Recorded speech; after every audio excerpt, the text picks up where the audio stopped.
पीड़िता मरती तो कौन जिम्मेदार होता? झोला छाप हिना कौसर या सोता हुआ स्वास्थ्य विभाग?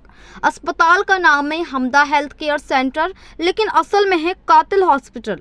यहाँ जिंदगी नहीं मिलती, यहाँ मौत का सौदा होता है पैसे लेकर। पीड़िता के हर शब्द चीख रहा है, हर लाइन में दर्द है और हर लाइन में एक सवाल, डॉक्टर के नाम पर ये कसाई कौन है?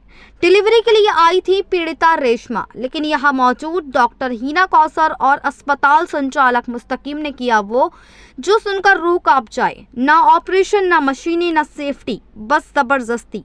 दर्द में चीखती रही रेशमा, लेकिन इन्हें 50,000 की भूख थी। डिलीवरी के बाद पीड़िता रेशमा की हालत इतनी खराब हो गई कि पेशाब पॉटी तक बंद। फिर बुलाया वापस और करवाया डायलिसिस।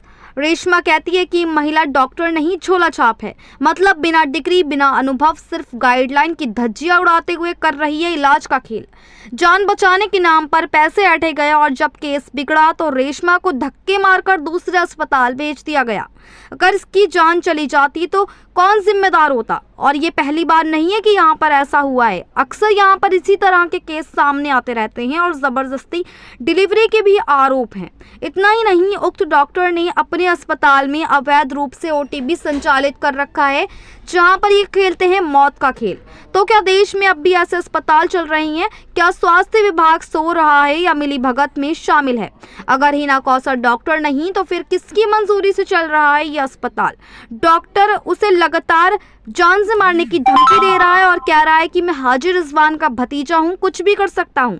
इस तरह से पीड़िता को बार बार धमकियां मिल रही हैं और सबसे बड़ा सवाल, पीड़िता रेशमा तो बच गई, लेकिन अगली बार कोई और मरेगा तो क्या? जब जागेगा प्रशासन और स्वास्थ्य विभाग?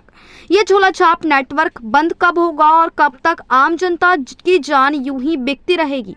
रेशमा बची है, लेकिन सवाल जिंदा है। हमदा हेल्थ केयर सेंटर बंद नहीं हुआ तो अगली बार मौत की होगी खबर। ये सिर्फ एक खबर नहीं, ये जिंदा सिस्टम पर तमाचा है। मुरादाबाद से परवेज अंसारी की रिपोर्ट। रेशमा जी, क्या हुआ था बताओ। मेरे साथ में गया हुआ, मैं अच्छी खासी गई यहाँ से और जाने के बाद उन्होंने मेरी दवाइयाँ रख दी जबरिया। मैं कह रही नहीं हो रहा, नहीं ऐसा मत रखो, मैं पूछ लूँ। वो कह रही ले, दाई कह रही ले आने वाली, नहीं ऐसा कुछ नहीं होगा, टाइम हो गया कल ले। तो मैंने कहा चलो, मैंने कि नहीं हो पा रही तो ऐसा है, हाथ पाथ मत डालो, ऑपरेशन कर दो मेरा। ऑपरेशन नहीं बोला उसने, ऑपरेशन नहीं करा मेरा। और हाथ डॉक्टर बैठ गया और हाथ डालने उनने शुरू कर दिया मेरे अंदर। न दस्ताने पहने नहीं कुछ पहने, ऐसे हाथ डाल के उनने मेरे खींचने शुरू कर दिया। जब वो खींच रही लड़की हाथ डाल के तो ही पता ना ब्लेड निरा चालू हो गया। जब ब्लेड चालू हो गया तो मैंने कि मेरे सांस खत्म हो गई। तो उनने मुझसे बोली अब तुम जाओ यहाँ से, इसको ले जाओ। एम्बुलेंस करके मुझे उनके घर पे भेज दिया, उसके तस्मिया के वहाँ को।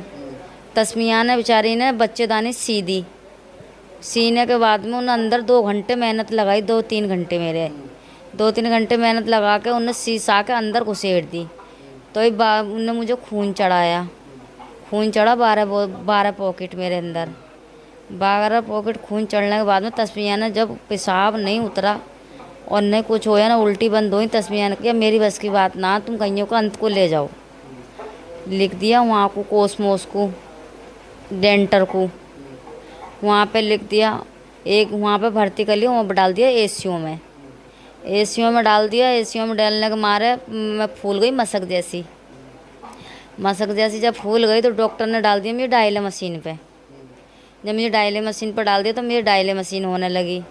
अब मैं डायली मशीन नहीं कराती हूँ तो मुझे बहुत दिक्कत होती है, सिर में दर्द होता है मेरे और मेरे अपराध होती है। मतलब जब यहाँ से आप गई थी तो सही सूती में? हाँ, मैं बिल्कुल सही सूती घर से गई थी। मैं बिल्कुल सही सूती में रोटी चावल खा के गई तायरी।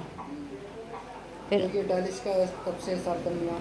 डायलिस बनया उससे 2-3 दिन बाद कोई डायलिस तस्मिया के वहाँ से आन के तस्मिया ने मुझे कुछ कम थी 8 दिन रोका। अब बच्चे की क्या पोषण है? बच्चे की पोषण है, बच्चा मशीनों में से निकल के आई और बच्चा पर फिर गया उसमें डॉक्टर की दुकान पर। उनने मारा, उनने धमकी दी, उसको यहाँ पर कमर पर धम करा ना तो कमर में आ गई चोट, दौड़े पड़ने लगे उस पर। तब टाँके कहाँ? टाँके मेरे अंदर आए हैं, बच्चेदानी में बहुत अंदर। उनने सारी निकाल दी बाहर निकाल। तस्मिया ने अंदर सी दी। वो कितने टाँका? 3-4 टाँके आए हूँ, खूब आए होंगे भैया। उन्होंने तो मैं तो वो ढोर जैसी मुझे डाल दिया, मुझे नहीं पता मैं कहाँ पड़ी हूँ, ऐसा कर दिया मुझे। क्या धमकी आ रही है?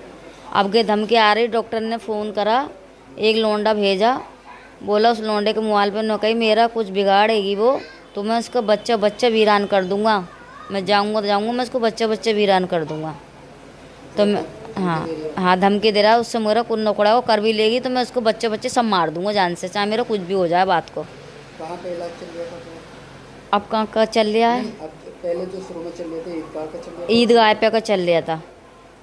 हॉस्पिटल का कुछ नाम पता कुछ नहीं? इस में उसको हॉस्पिटल का ना पता, मेरे गेट पे वो ही है, बूढ़े का चौराया। बूढ़ा का सिरा है। हाँ ठीक। अब आपने शिकायत कहाँ कहाँ करी? मैंने करी डीएम साहब के पास करी थी और उनके पास करी थी, सीएम सीएम के पास करी थी। मेरी कोई सुनवाई अभी तक नहीं हो पाई। चाह रही है?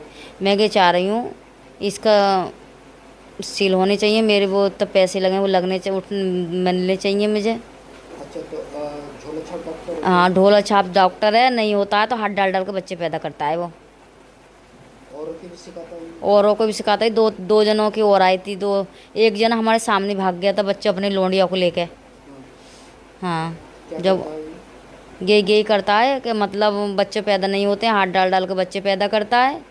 और कोई बात होती है तो न कह देता है मेरा क्या कर लोगी तुम, और न कहता मैं तो हाजी रिजवान का भतीजा हूँ।